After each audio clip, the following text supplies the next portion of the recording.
لا إله إلا الله. السلام عليكم ورحمة الله وبركاته. إن الحمد لله نحمده ونستعينه ونستغفره ونؤمن به ونتوكل عليه ونعوذ بالله من شرور أنفسنا ومن سيئات أعمالنا. من يهده الله فلا مضل له ومن يضلل فلا هادي له. ونشهد أن لا إله إلا الله وحده لا شريك له. ونشهد أن سيدنا ونبينا ومولانا محمدا عبده ورسوله أرسله ربه بالحق بشيرا ونذيرا وداعيا إلى الله بإذنه وسراجا منيرا. صلى الله تعالى عليه وعلى آله وصحبه وسلم تسليما كثيرا. أما بعد، قال الله تعالى في القرآن العظيم: أعوذ بالله من الشيطان الرجيم. بسم الله الرحمن الرحيم.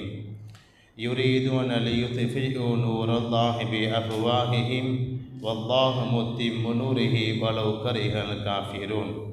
وقال نبينا عليه الصلاة والسلام: مهلا عن الله مهلا فإنه لولا شباب خشع وبهائم رتع وشيوخ ركع وأطفال رضع لصب عليكم العذاب صبا أو كما قال عليه الصلاة والسلام. புகழ் அனைத்தும் அல்லாஹ் ஜல்ல ஷானஹு தஆலாவுக்கே உரித்தாக.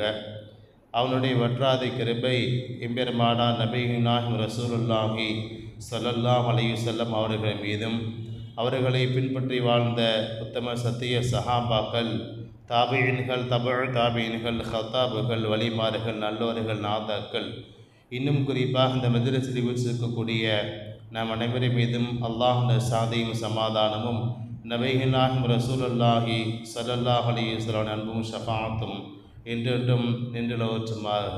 ஆமீன். கணியத்திற்குரியவர்களே, அல்லாஹ் தஆலா நமக்கென்று தீனுல் இஸ்லாம் மார்க்கத்தை நமக்கென்று கொடுத்திருக்கிறான். இந்த மார்க்கம்தான் வெற்றி குறித்தான மார்க்கம் என்றும் அல்லாஹ் சர்டிஃபிகேட் கொடுத்திருக்கிறான். இன்ன தீன இன்தல்லாஹி இஸ்லாம், அல்லாஹ்விடத்தில் ஒப்புக்கொள்ளப்பட்ட மார்க்கம் என்பது இஸ்லாமிய மார்க்கம் மட்டும்தான் என்று அல்லாஹ் கூறியிருக்கிறான். அப்படிப்பட்ட அந்த இஸ்லாத்தில் அல்லாஹ் நம்மை எல்லாம் பிறக்கவும் வளரவும் செய்திருக்கிறான். இந்த இஸ்லாத்தை முழுமையான முறையில் கடைபிடிப்பது நம்முடைய ஒரு அத்தியாவசிய கடமையாக இருக்கிறது. அது மட்டுமல்லாமல் நம்முடைய சொத்துக்களை, நம்முடைய சார்ந்த விஷயங்களை எப்படியெல்லாம் நாம் பாதுகாக்கிறோமோ, அதற்கு ஏதாவது இழுக்குகள் வந்தால் எப்படியெல்லாம் நாம் அதை மீட்டு வரலாம் என்று நாம் போராடுகிறோமோ, அதே போன்றுதான் இஸ்லாத்திற்கும் அது சார்ந்த விஷயங்களுக்கும், கருத்துக்களுக்கும், சட்டத்திட்டங்களுக்கும் ஏதாவது குறைவுகள் ஏற்படுகிற பொழுது, அல்லது குறைவுகள் எதிரிகளால் ஏற்படுத்தப்படுகிற பொழுது, நாம் அதற்கு எதிர்த்து குரல் கொடுக்க வேண்டியது காலத்தின் கட்டாயமாக இருப்பது மட்டுமல்ல, ஒரு முஃமினின் கட்டாய கடமையாக இருக்கிறது. ஏனென்றால் இந்த இஸ்லாத்தை வளர்ப்பது என்பது அல்லாஹ்வுடைய பொறுப்பு தான். அது அல்லாஹ் சொல்லுகிறான்: அவர்கள் இந்த இஸ்லாம் என்கிற இந்த ஜோதியை தன்னுடைய வாயால் ஊதி அணைக்க நினைக்கிறார்கள். வல்லாஹு முத்திம்மு நூரி வலவ் கரிஹல் காஃபிரூன். இறை நிராகரிப்பாளர்கள் அதை வெறுத்தாலும் சரிதான், இந்த தீனுல் இஸ்லாம் மார்க்கத்தை அவன் அல்லாஹ் தஆலா பரிபூர்ணப்படுத்தி தீருவான் என்கிற வாக்குறுதி அல்லாஹ்விடமிருந்து நமக்கு இருக்கிறது. இந்த ஆயத்தில் அறிஞர் பெருமக்கள் நமக்கு சொல்லுகிற பொழுது இரண்டு விதமான கருத்துகள் சொல்வார்கள். முதலாவது, அவர்கள் ஊதி அணைக்க முற்படுகிறார்கள் என்று அல்லாஹ் சொல்லுவதை வைத்து கியாமத் வரை இந்த இஸ்லாத்தை அழிக்க நினைப்பவர்கள் உருவாகி கொண்டே தான் இருப்பார்கள் என்பது நமக்கு தெரிய வருகிறது. அதே நேரத்தில் அவர்கள் என்னெல்லாம் எதிர்த்தாலும் அல்லாஹ் அதையெல்லாம் அணைத்துவிட்டு அந்த இஸ்லாத்தை பரிபூரணப்படுத்துவான் இருக்கிற வாக்குறுதியும் இருக்கிறது என்பதாக இந்த ஆயத்தின் மூலமாக நமக்கு விளக்கமும் சொல்ல வருகிறார்கள். இப்போ இஸ்லாம் அது சார்ந்த கருத்துக்கெல்லாம் எப்பொழுதெல்லாம் குறை சொல்லப்படுகிறதோ, எப்பெல்லாம் விமர்சனம் செய்யப்படுகிறதோ, அப்பொழுதெல்லாம் நம்முடைய கடமை என்னவென்று பார்த்தால், அதற்கென்று நம்மால் என்ன செய்ய முடியுமோ அந்த எதிர்ப்புகளை நாம் பதிவு செய்து நம்முடைய கட்டாய கடமையாக இருக்கிறது. அதனுடைய முயற்சி நம்முடைய கையில் இருக்கிறது. அதனுடைய வெற்றி, அதை பரிபூர்ணமாக எப்படியெல்லாம் அதை செம்மைப்படுத்த முடியும், அந்த காரியத்தில் என்ன கயிறு இருக்கிறது என்பதை அல்லாஹ் கைவசத்தை அல்லாஹ் வைத்திருக்கிறான். அது நமக்கு தெரியாது. அந்த எதிரியை வைத்து அல்லாஹ் இஸ்லாத்தை வளர்க்கலாம். அந்த எதிரியை வைத்து அவர் படிப்படியாக வைத்து அல்லாஹ் தீனுல் இஸ்லாத்தை வளர்க்கலாம். ஆனால் நாம் அதை பார்த்துட்டு சும்மா இருக்கக்கூடாது. அதை அல்லாஹ் பார்த்துக்குவான், அல்லாஹ்வுடைய மார்க்கத்தானே அப்படின்னு நாம் சும்மா இருந்துடக்கூடாது. நம்மால் முடிந்த விமர்சனங்களை நாம் அவர்களுக்கு பதிலாக நாம் கொடுக்க கடமைப்பட்டிருக்கிறோம். அந்த அடிப்படையில் இந்த இஸ்லாம் என்பது தோன்றிய நாள் முதல் கல்லடிப்பட்டு கொண்டே தான் இருக்கிறது. கியாமத் வரை அது பலரால் விமர்சிக்கப்படுகிறது. காரணம், அவர்களுக்கு உறுத்துகிறது. அவர்களை அவர்களுடைய தீண்டாமையின் பெயரால் வாழ விடவில்லை. உயர் ஜாதி கீழ் ஜாதி என்ற பெயரால் வாழ விடவில்லை. அவர்களுக்கான சரிசமமான முறையை வாழ சொல்லுகிறது இஸ்லாம். ஒம்பிழுத்து காட்டுகிறது. பெண்களை இவர்கள் பெண்கள் எல்லாம் ஒரு படைப்பா என்று விவாதம் செய்த வரலாறுலாம் இந்த நாட்டில் இருக்கிறது. பெண்கள் ஒரு உயிரா, அப்படி அது ஒரு வஸ்துவா என்று விவாதத்திற்கு பிறகு ஏற்றுக்கொண்டார்கள். ஆமா, பெண்களுக்கு உயிர் இருக்குது, அவங்களும் மனுஷ ஜென்ம தான் ஏற்றுக்கிட்ட இந்த வரலாறெல்லாம் இந்த நாட்டில் நடைபெற்று கொண்டுதான் இருந்ததை நாம் பார்க்கிறோம். அப்படி இருந்த காலகட்டத்தில் இஸ்லாம் சொல்லுகிறது, பெண் என்பவள் யார் தெரியுமா? பெண்ணுக்கு கீழாக தான் உனக்கு சொர்க்கமே அடங்கி இருக்கிறது சொன்னார்கள் நபி ஸல்லல்லாஹு அலைஹி வஸல்லம் அவர்கள். பெண் மகளை அறுக்கிறாயா? அறுக்கக்கூடிய காலகட்டத்தில் இஸ்லாம் அவர்களை வம்புக்கு இழுத்தது. பெண் குழந்தை அறுக்கிறாயா? மாறாக பெண் குழந்தை பிறந்தால், ஓ முஸ்லிம்களே, சஹாபாக்களே, நீங்கள் பெண் குழந்தையை அறுக்கக்கூடாது, அதற்கு பகரமாக மகிழ்ச்சியில் ஒரு ஆட்டி அருங்கள் என்று வம்புக்கு இழுத்தது. பெண் குழந்தையை நீ புதைக்கிறாயா? நாங்கள் அதை வளர்க்கிறோம். நீ பெண் குழந்தையை வெறுக்கிறாயா? பெண் குழந்தை நரகம் என்று சொல்லுகிறாயா? நபி ஸல்லல்லாஹு அலைஹி வஸல்லம் சொன்னார்கள், இஸ்லாம் வம்புக்கு இழுத்தது அவர்களை வேண்டுமென்றே, சொல்ல போனால் சீர்திருத்தருக்கு அழைத்தது. பெண் குழந்தையை பெற்றெடுத்து வளர்த்தால் உங்களுக்கு நாளை மறுமையில் நரகத்திற்கு செல்ல விடாமல் திரையாக அந்த குழந்தை அமையும் என்றது மார்க்கம். பெண்களை நீ மதிக்கவில்லையா? இஸ்லாம் சொன்னது, தாயின் காலையில தான் சொர்க்கம் என்கிறது. நீ திருமணத்தை அவ்வளவு கேவலமாக நடத்தினாயா? திருமணம் என்றாலே அவ்வளவு கேவலமாக, அது திருமண முறையே கிடையாது. அது யார் எப்படி வேண்டுமானாலும் நாடிய விதத்தில் நாடிய நபரோடு உறவு வைத்து கொள்ளலாம். அந்த பெண்ணாக பார்த்து சொல்றதுதான், கை காட்டுறதா, இவங்க இதுதான் இந்த குழந்தைக்கு தகப்பேன் அப்படின்னு சொல்றதுதான், இப்படிதான் நிக்காவுடைய நடைமுறையாக இருந்துச்சு. இது மிகப்பெரிய அளவில் கொடி கட்டி பறந்திய பொழுதுதான், ஏன் விபச்சாரத்திற்கென்று ஏதாவது ஒரு பெண் தன்னை அர்ப்பணிக்க துணிந்தால் வீட்டிற்கு முன்னால் கொடி நட்டி விடலாம் என்கிற அந்த காலகட்டத்தில் தான் இஸ்லாம் பெண்களை கொடி கட்டி அவர்களை பறக்க விட்டது. என்ன தெரியுமா? பெண்களை மகரு கொடுத்து திருமணம் முடியுங்கன்னு சொன்னது. பெண்கள் அவ்வளவு லேசா போயிடுச்சு அவனுக்கு. பெண்களை மகர் கொடுத்து தான் திருமணம் முடிக்க வேண்டும் என்று கட்டளையிட்டது இஸ்லாம். எந்த நிலைமையில் இவர்களுக்கு பதில் சொன்னது தெரியுமா? அவர்கள்லாம் சொன்னார்கள், பெண்கள்லாம் ஒரு படைப்பினமே இல்லை என்று சொன்ன பொழுது நபி ஸல்லல்லாஹு அலைஹி வஸல்லம் சொன்னாங்க, பெண்கள் என் கண்களின் குளிர்ச்சி என்றார்கள் நபி ஸல்லல்லாஹு அலைஹி வஸல்லம். அப்ப முழுக்க முழுக்க எங்கெல்லாம் ஒரு சமுதாயம் ஒடுக்கப்படுகிறதோ அங்கெல்லாம் அவர்களுக்கு எதிரான முதல் அடியாக இஸ்லாம் அவங்களுக்கு உங்களுக்கு இழுத்துச்சு. நீ சொன்னது பொய்ன்னு அப்பட்டமா சொன்னுச்சு.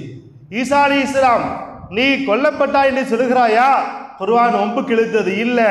ஈசாவுடைய கொல்லலாம் இல்லை, அவர் உயர்த்தப்பட்டார், மறுபடி வருவான்னு சொல்லி உண்மையை போட்டு உடைத்தது.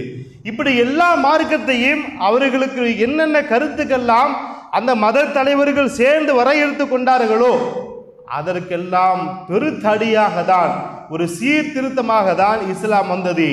அதனால் அவங்களால பொறுத்துக்க முடியல. இதை இந்த இஸ்லாத்தை ஒழிப்பதற்காக பல பாடுபட்டார்கள். இதை கொண்டு நபி ஸல்லல்லாஹு அலைஹி வஸல்லம் அவர்கள் பட்ட சிரமங்கள் என்ன, அவர்களுக்கு வழங்கப்பட்ட சலுகைகள் என்ன, நீங்கள் இதை விட்டுவிட்டால், இஸ்லாத்தை பரப்புவதை விட்டுவிட்டால் உங்களுக்கு என்ன வேணும் கேளுங்களா தரேன். அரசாட்சி வேண்டுமா, அல்லது பெண் வேண்டுமா, பொன் வேண்டுமா, பண பொருளாதாரம் வேண்டுமா, எது வேண்டுமானாலும் கேள், நான் தருகிறேன் என்று சொன்னார்களே இஸ்லாத்திற்காக என்றால் எந்த அளவுக்கு அவர்களுக்கு இது உறுதி இருக்கிறது மார்க்கம். இப்படி எல்லாம் தொடர்ந்து இஸ்லாத்துக்கு எதிரான கருத்துக்கள் சொல்ல போனால், இஸ்லாம் வாங்கிய அடி வேறு எந்த மாதமாவது வாங்கி இருந்தால் அது காலப்போக்கில் இல்லாமல் போயிருக்கும், காலப்போக்கில் இல்லாமல் போயிருக்கும். ஆனால் அடிப்பட மறுபடியும் வீறு கொண்டிருக்கிறது. ஒரு முஸ்லீமை அடித்தால் மற்றவன் பயப்படுவான். மற்ற இயற்கையாக என்ன அப்படின்னா, ஒரு ஊரில் ஒருத்தன் போய் ஒரு குற்றவாளியை நாம் ஏன் கண்டிக்கிறோம், அவனை அடித்தா மற்றவன்லாம் பயப்படணும். ஆனால் இஸ்லாம் சார்ந்து ஒருவனை கை வைத்தால் அது கொலையாக இருந்தாலும் அவனுக்கு நாம் மறுபடியும் வீறு கொண்டு சப்போர்ட் தான் செய்வோம். ஒருவனும் அதை பயந்து கீழிறங்கி போக மாட்டான். கீழிறங்கி போகக்கூடிய முஸ்லீம் அல்ல. நீங்களுடைய அடிக்கெல்லாம் உதவிக்கெல்லாம் கருத்துக்கெல்லாம் பயந்தவன் முஸ்லீம் அல்ல.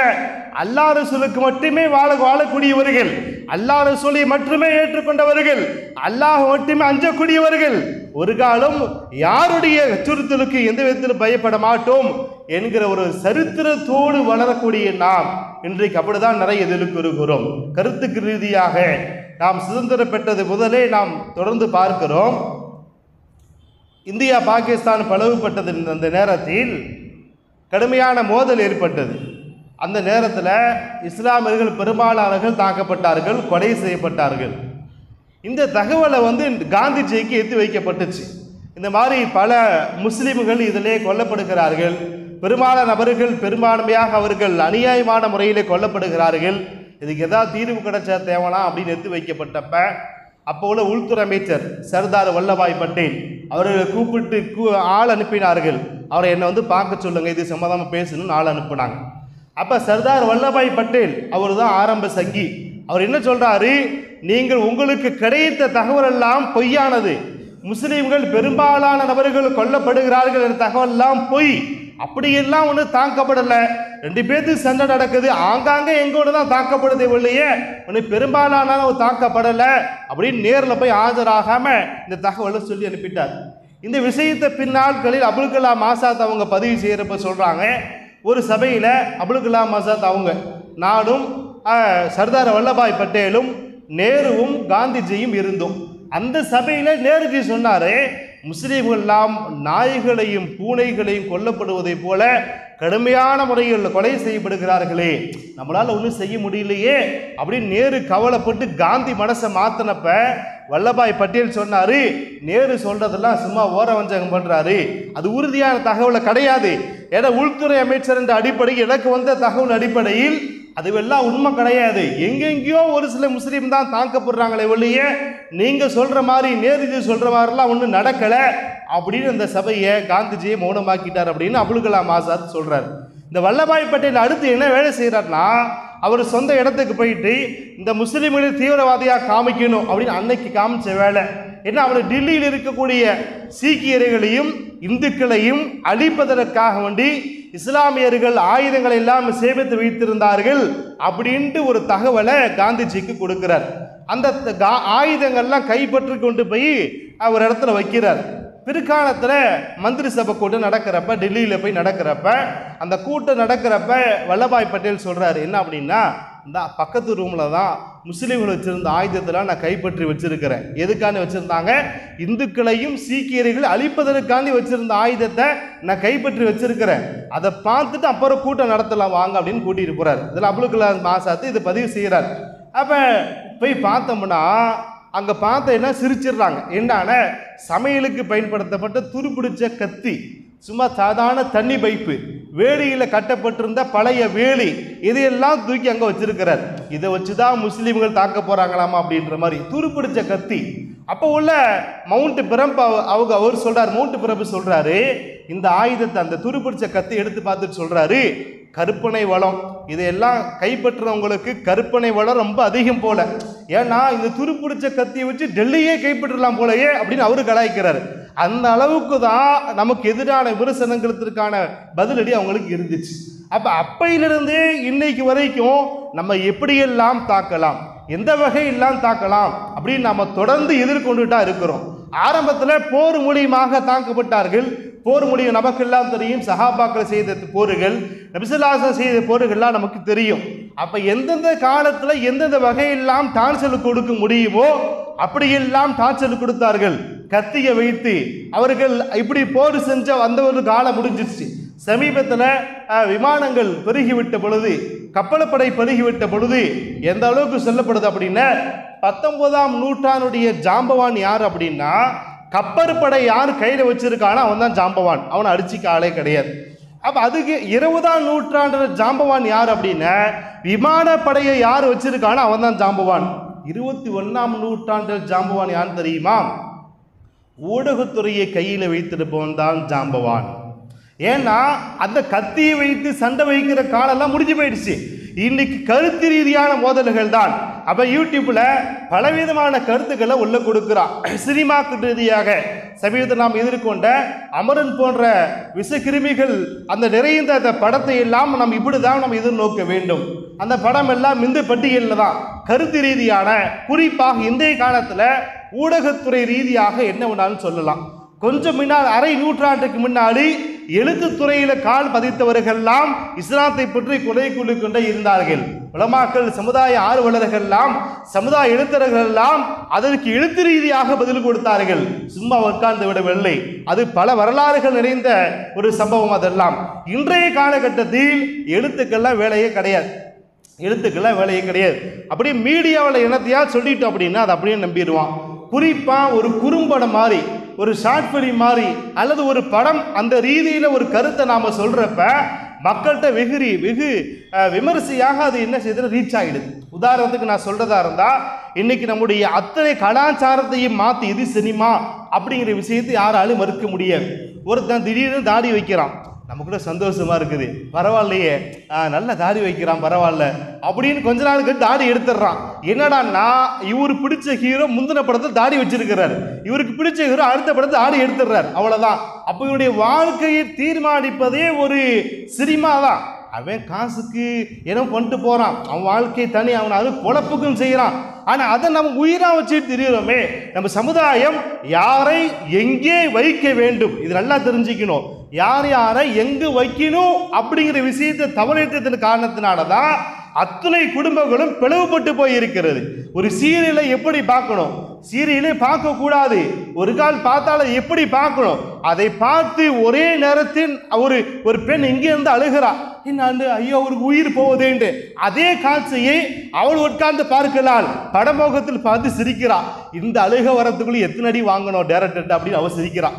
அப்ப எதை எங்க வச்சு பார்க்கணும் என்கிற அந்த மூளை இந்த சமுதாயம் அடகு வைத்து விட்டது. சினிமாவை சினிமாவாக தான் பார்க்க வேண்டும். இல்லை என்றால் ஒரு சினிமாவை நடிக்கக்கூடிய ஒருவன் அவனுக்கு எவ்வளவு பெரிய ஆசை வருகிறது தெரியுமா? முதலமைச்சர் ஆக வேண்டும் என்ற ஆசை வருகிறது. தவறல்ல, ஆகலாம். ஆனால் கொள்கை என்னவென்று பார்க்க வேண்டும் அல்லவா? யாராக இருந்தாலும் எந்தெந்த துறையில் நாம் தான் அடிக்கடி சொல்லுகிறோம் அல்லவா, நமக்கு உயிரினும் மேலாக நமக்கு தலைவர் நாயகம் ஸல்லல்லாஹு அவர்கள் மட்டுமே பார்க்க வேண்டும். நமக்கு யாருடைய கருத்தை எடுத்து செயல்பட வேண்டும் என்றால் உலமாக்கள் சொல்லுகிற கருத்தை தான் நாம் செயல்படுத்த வேண்டும். அந்த சினிமா அதுவெல்லாம் ஹராம் தான். ஒரு கால் நீங்கள் பார்க்கக்கூடிய சூழ்நிலை ஏற்பட்டாலும் சினிமாவை பாருங்க, சினிமாவை பாருங்க. அது என்றைக்கு உங்க குடும்பத்தில் நுழைகிறதோ, சீரியல் குடும்பமாக மாறிய பொழுதுதான் மாமியார் மருமகள் பிரச்சனை உருவெடுத்தது. நல்லா யோசிச்சு பார்க்கணும். அதுக்கு முன்னாடி மாமியார் மருமகள் பிரச்சனை கிடையவே கிடையாது. சொல்ல போனா தன் பெற்ற தாயை விட தன் மாமியாரை அதிகமாக மதிக்கக்கூடிய காலம் தான் நமக்கு முன்னால் நம்ம பெற்றவங்களாம் சந்திச்சிருப்பாங்க. இன்னைக்கு அதை எதிர்கொள்றோம்னா அந்த கருத்து எங்க இருந்து வந்துச்சு? குர்ஆன்ல சொல்லப்பட்டதா, ஹதீஸில் சொல்லப்பட்டதா? இல்ல, சீரியல்ல சொல்றான், சீரியல்ல சொல்லுகிறான். அதே போன்றதால் ஒருவன் புகைப்பிடிக்கிற பழக்கம் எங்கிருந்து வந்துச்சு அப்படின்னா அந்த சினிமாவில் சொல்றான், அவன் பேசிக்கிட்டே சிகரெட் குடிக்கிறான் கீழே, அது கெட்டதான். இதெல்லாம் ஏத்திக்க முடியுதா? கீழே கெட்டதுன்னு போட்டு என்ன வேணாலும் செய்யலாமா? அதை செய்ய முடியாது அல்லவா? அதே மது அருந்துகிற பழக்கம் எங்கிருந்து வந்துச்சு? சினிமாவில இருந்தா வந்துச்சு. நீங்க யோசித்து பார்த்தீர்கள் என்றால் ஒரு முடிவற்ற செயல் எங்கிருந்து வந்துச்சு? அவன் அடிகிற பேண்ட் எங்கிருந்து வந்துச்சு? அடிகிற காலணி எங்கிருந்து வந்துச்சு? ஏன் பெண்கள் அணிகிற நகைகள் டிசைன் எங்கிருந்து வந்துச்சு? அடிகிற ஆடை டிசைன் எங்கிருந்து வந்துச்சு? பேசுகிற கலாச்சாரம் இங்கிருந்து வந்தது, அண்ணன் தம்பி சண்டை இங்கிருந்து வந்தது. அதையெல்லாம் தாண்டி இன்னைக்கு நாகரிக உலகத்திலே பெண்கள் மதுவை எடுக்கிறார்களே எங்கிருந்து வந்தது என்று நீங்கள் யோசித்தால், சினிமாவில் சமீபத்தில் எல்லா சினிமாவிலையும் ஒரு 4-5 வருஷமா பெண்கள் மது பழக்க குடிக்கிற மாதிரி காமிக்கிறான். அதை நமக்கே அறியாமல் அது ஊடி உரி விட்டது. அது சாதாரண பழக்கம், அதெல்லாம் முடியுமா, தடுக்க முடியுமா அப்படின்ற மாதிரியான பிரச்சனை மாறி சமீபத்தில் அது இன்னும் சொல்ல போனால் அந்நிய ஆண் ஒரு அந்நிய பெண்ணை இப்படியே நாம் சொல்லலாம், திருமணம் ஆன ஒரு கணவனை ஒரு மனைவியை ஒருவன் ஆசைப்படுகிறான் என்றால் எங்கிருந்து வந்தது? சினிமாவில் வந்துச்சு. அப்ப நாம் எதுக்கு சொல்ல வருகிறோம்? இந்த உலகத்தையே தீர்மானிக்கக்கூடியது சினிமா ரீதியாக தான் தீர்மானிக்கின்ற பட்சத்தில் இது போன்ற விஷ கருத்துக்கள் சொருகப்படுகிற பொழுது இந்த சமுதாயம் எப்படி இந்த வளருகிற இந்த குழந்தை நம்ம எப்படி இல்லாமல் பார்க்கும். நான் நிறைய அனுபவங்கள் பலருக்கு இருக்கலாம். சில அனுபவங்கள் எனக்குள்ள அனுபவம் இருக்கிறது. ஒரு ஊரில் போய் டீ கடையில் ஒரு சின்ன பெட்டி வைக்கிறேன், பாம் வச்சிடாதீங்கிறான். என்னை பார்த்து ஒரு ஊர் பேர் சொல்ல விரும்பலை. அப்போ நமக்கு எப்படி இருக்கும்? பணிஞ்சு போகிறோம்பா, மறுபடியும் நமக்கு ஒரு கோவம் வரதானே செய்து. நான் சொன்னேன், நீ என்ன சேட்டை பண்ண, உனக்கு பாம் வைக்க, நீ பாம் வைக்கிறமா நடந்துட்டா நான் வைப்பேன்னு சொல்லிட்டு வந்துட்டேன். அந்த இடத்துல யாருக்கு பணிஞ்சு போகலாம் அவசியம் கிடையாது, முடியாது. இது எங்கிருந்து வந்தது? தமிழ்நாட்டில் இருக்கக்கூடிய முஸ்லீம் பாம் வச்சானா எங்கேயாச்சும்? நம் முஸ்லீம்கள் உயிரை கொடுத்து போராடுகிறோம். இயக்கத்தை சகோதரர்கள்லாம் எந்த நிலைமையிலும் அவர்கள் வெள்ளமாக இருக்கட்டும், இடிசரிவாக இருக்கட்டும், எந்த நிலைமையிலுமே முதல் ஆளாக நிற்பது, கொரோனா ஜனாசாவை தொடாத பொழுது முதல் ஆளா போய் நின்றது, எந்த மதமும் பார்க்காமல் நின்று உதவி செய்தது யார்? நம் சகோதரர் தானே, நம்முடைய இயக்கத்து சகோதரர்கள் தானே, இஸ்லாமிய சகோதரர் தானே. இதையும் தாண்டி ஒரு முஸ்லீம் என்றால் பயங்கரவாதம் என்று வந்தது இப்படி என்றால் சமீபத்தில் அமரன் போன்ற திரைப்பட ரீதியாக தான் அவர்கள் சாதித்து காட்டினார்கள். இதை புரியாத சமுதாயம் குடும்பமா இப்போ இன்னும் படம் பார்த்துட்டு தான் உட்காந்துருக்கு. அதை தான் சொல்றால, எதை எங்கே வைக்கணும்னு தெரியல. நல்ல நாள் பெருநாள் அமல் செய்யறதுக்கு பதிலாக ஃபேமிலியோட சினிமா போறக்கூடிய நாசமா போன ஃபேமிலி இருக்குதான செய்தி. இன்னைக்கும் கல்யாணம் ஆனா போய் முதல்ல அவன் எங்க உம்ராக்கு போறானா இல்லையோ, என்னத்தை நியத்து வைக்கிறானா இல்லையோ, அன்னைக்கு என்ன படமா அதை முதல்ல பார்க்கணுன்ற ஒரு கேடுகட்ட நியத்து உள்ள அந்த சமுதாயம் வாழதான செய்தி. இந்த நேரத்தில் இப்ப சினிமாவை எங்கே வைக்க வேண்டும்? இஸ்லாம் சொல்லுகிறது, பார்க்கவே பார்க்காதீங்க. ஏதோ ஒரு சொல்ல பார்த்து தொலைறீங்களா, அது அந்த இடத்துல வையுங்க. உங்க வாழ்க்கையில கொண்டு வராதீர்கள். அது ஹராம். அது புகைப்பிடிப்பது ஹராம் தான், மது அருந்துவது ஹராம் தான், அந்நிய ஆணை பார்ப்பது ஹராம் தான், அந்நிய பெண்ணை பார்ப்பது ஹராம் தான், எந்த போதை வஸ்தாக இருந்தாலும் ஹராம் தான். இது எல்லாம் மக்களுக்கு தாக்கம் ஏற்படுவது, குறிப்பாக இந்த இளைஞர்களை வழிகெடுத்துவதில் 100% என்று நான் சொல்லுவேன். சினிமா வழிகெடுத்திருக்கிறது. இப்படிப்பட்ட சினிமாவை விட்டு தவிர்த்து இருக்க சொல்லுகிறது. ஆனால் இதை நாம் நம்முடைய வாழ்க்கையாக எடுக்க போய் தான் இவ்வளவு பிரச்சனைக்கு நாம சந்திச்சிருக்கிறோம். இப்ப இஸ்லாத்தை விட்டு என்றைக்கெல்லாம் நாம் விலகுகிறோமோ நமக்கான பிரச்சனைகள் தொடர்ந்து கொண்டுதான் இருக்கும். நபி ஸல்லல்லாஹு அலைஹி வஸல்லம் அவங்க சொல்லி காட்டுறாங்க, இந்த சமுதாயத்திற்கான தாக்குதல் என்பது தொடர்ந்து கொண்டேதான் இருக்கும். இந்த காஷ்மீர் மக்களை எப்படியெல்லாம் சித்தரித்திருக்கிறார்கள். அவர்கள் சொல்ல போனால் அவருடைய கஷ்டத்தை சொல்வதற்கு எந்த படமும் கிடையாது. இஸ்லாமில் படுகிற கஷ்டத்தை சொல்ல எந்த படமும் கிடையாது. காஷ்மீரிலே 33,000 பெண்கள் அரை விதவைகள். அரை விதவைனா என்ன அப்படின்னா, கணவன் போயிட்டார், இராணுவம் பிடிச்சிட்டு போயிடுச்சு, திருப்பி வருவாரா வரமாட்டாரான்னு தெரியல. கிட்டத்தட்ட 1.25 லட்சம் குழந்தைகள் தகப்பன் இல்லாத அனாதைகளாக இருக்கிறார்கள். இது எந்த படமாவது சொல்ல வக்கு இருக்கிறதா? இல்லையே. மாறாக இதை அந்த திரைப்படத்தின் மூலியமாக சொல்லக்கூடிய செய்தி, தீவிரவாதிகளின் மறைவிலாக இவர்கள் மாறிவிட்டார்கள் அப்படின்னு சொல்லி கேவலப்படுத்துறியே. ஏன் நாம் இனம் என்று, அதாவது ஒரு தேசம் என்று பார்க்க வேண்டும், ஒரு மதம் என்று பார்க்க வேண்டும். அப்படியே செய்கிறாயே. அது காஷ்மீர் போராட்டமாக இருந்தாலும் சரிதான், அல்லது இலங்கை போராட்டமாக இருந்தாலும் சரிதான், எதுவாக இருந்தாலும் ஒரு எந்த தேசத்திற்கு எதிராகவும் நாம் செயல்படக்கூடாது. ஒரு அரசாங்கம்னா எல்லாத்துக்கான கோரிக்கை நிறைவேற்றி வைப்பதான் ஒரு அரசாங்கம். அடைய வரலாறுகள் பல. காஷ்மீருடைய அந்தஸ்து ரத்து செய்யப்பட்டதே அதை உரிமைக்காண்டி போராடுகிறார்கள். எப்படி அந்த அந்தஸ்து வந்தது என்பதெல்லாம் நீண்ட வரலாறுக்குள்ள ஒரு விஷயம். அதையும் மீறி காண்பிக்கிறாய். தீவிரவாதி என்றாலே 90களிலிருந்து பார்த்தோம் அப்படின்னா, தீவிரவாதி அப்படின்னா தாடி வச்சிருப்பான். தீவிரவாதி அப்படின்னாலே தாடி வச்சிருப்பான். ஒரு பள்ளிவாசலை காமிக்கணும், பாங்கு சத்தத்தை காமிக்கணும். இதுவெல்லாம் என்ன சமீபத்தில் நாம் எதிர்கொண்டோம் அல்லவா? பள்ளி பாட புத்தகத்தில் 6ஆம் வகுப்பு படிக்கிற குழந்தைகளுடைய பாட புத்தகத்தில் காற்று மாசுபாடு அப்படின்ற பாடத்துல பாங்கு ஒளி எழுதி வச்சிருக்கிற. பாங்கு ஒளி காற்று மாசுபாடை எடுத்து பயன்படுத்தாதம்மா. தீபாவளிக்கு வெடிக்கிற வெடியில நான் பேசணும் அப்படின்னா மத கலவரம் உண்டாயிரும். எந்த காலத்தில் எந்த மதத்தையும் யாரும் தீண்டக்கூடாது என்ற அடிப்படையில் அதையெல்லாம் அமைதியாக வைத்திருக்கிறோம். ஆனால் பாங்கு சொல்ற சப்தம் அது என்னவாதான் காற்று மாசுபாடு ஏற்படுத்துதாமா.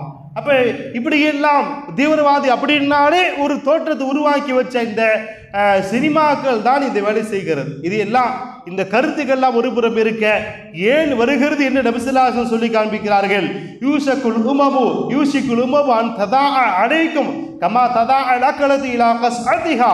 ஒரு காலம் வரும், அந்த காலகட்டத்தில் எப்படி விருந்துக்கு மக்கள் அழைக்கப்பட்டு ஒன்று சேருவார்களோ அதே போன்று இஸ்லாமியர்களாக உங்களுக்கு எதிராக மக்கள் ஒன்று சேருவார்கள். உங்களை அழிக்கிறதுக்காண்டி ஒன்று சேருவார்கள். விருந்துக்கு கூப்பிட்டா எப்படி தவறாம போயிடுறோம் இல்லையா, சாப்பாட்டுக்கு, அந்த மாதிரி எல்லாம் ஒன்று சேருவார்கள். எது தெரியுமா? இஸ்லாத்தை அழிக்க வேண்டும். எப்படி ஒன்று சேர்ப்பார்கள்? இது மாதிரியான கருத்து ரீதியாக நமக்கு எதிரான கருத்துக்களை ஒன்று சொல்லி, இஸ்லாமியனா அவன் தீவிரவாதி, அவன் வந்தேறி, அவனை நம்பாதே, அவனுக்கு வீடு கொடுக்காதே, பார்க்கிறோமா இல்லையா? இது மாதிரியான கருத்துக்கள் எல்லாம் ஒன்று சேருவார்கள். நாம் யாரையெல்லாம் புனிதம் என்று யாரெல்லாம் நமக்கு உதவி செய்வார்கள் என்று நம்பி வைத்திருந்தோமோ அவர்கள்லாம் அந்த இயக்குனரை பாராட்டுகிறார்களே, படம் நல்லா இருக்குது என்று. என்ன அர்த்தம்? இந்த ஹதீஸ் தான் அதுக்கு அர்த்தம். எல்லோரும் ஒன்று சேருவார்கள். அப்ப சஹாபாக்களை கேட்டார்கள், ஐயா நாங்களா கொஞ்சமா அப்ப எண்ணிக்கை கம்மியாயிடுவோமா அப்படின்னு கேட்டாங்க. கல்பல் அந்தும் யௌமைதீன் கஸீர்.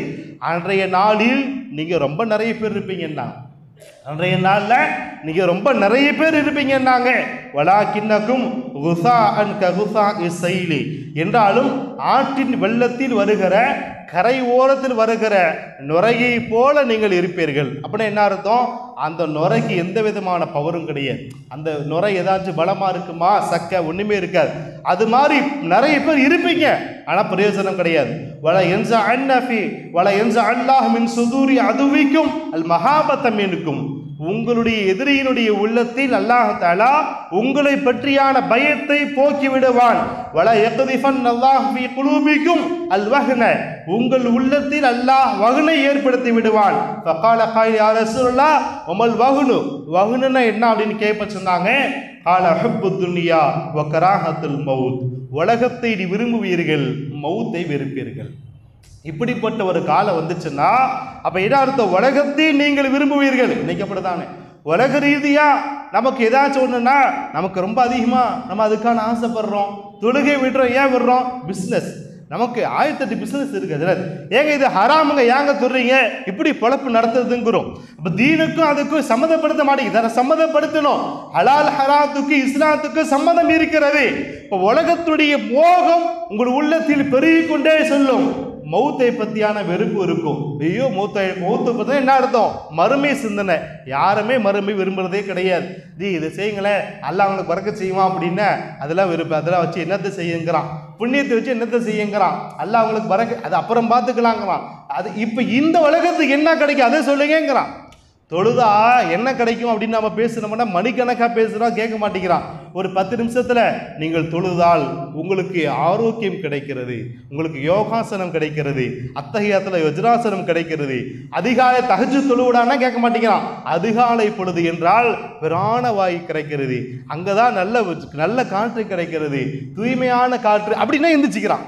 மருத்துவர் சொல்றாரு அதிகாலை எந்திரிச்சு மூச்சு பயிற்சி செய்யுங்கன்னா உடனே எந்திரிச்சிக்கிறோம். ஆனா இஸ்லாம் சொல்லுற தஹஜ்ஜுத் தொழுகை எந்திரிக்கிறது இல்லை. தண்ணியை உட்கார்ந்து குடின்னா சட்டம் பேசுறோம். அதுவே மருத்துவர் சொல்லுகிறார் உட்கார்ந்து குடிச்சா எல்லா குடலுக்கும் நல்லதுன்னு உட்கார்ந்து குடிக்கிறான். நோவு வைத்தால் சொர்க்கம் கிடைக்கும், ரையான் என்ற வாசல் வழியா சொர்க்கம் போகலாம்.